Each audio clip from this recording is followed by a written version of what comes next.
wanaokuja kukutana katika ndoa ni watu ambao wamelelewa katika mazingira tofauti.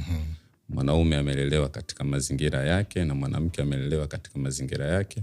Wanakuja kuunganisha haya mazingira mawili tofauti.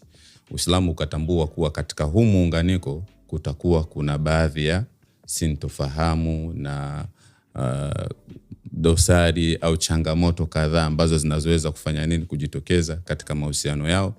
Uislamu ukafundisha na kuhubiri kuhusiana na umuhimu wa uvumilivu. Kwa maana ya mume anatakiwa amvumilie mke katika mapungufu aliyokuwa nayo, wakati huo akijitahidi akichukua hatua za msingi kuhakikisha kuwa yale mapungufu yanafanya nini, yanapungua au yanamalizika. Halikadhalika mke ametakiwa kumvumilia. Kwa hiyo kuvumiliana ni maelekezo rasmi kabisa ndani ya Uislamu. Ni maelekezo, bali ndio takwa la agano.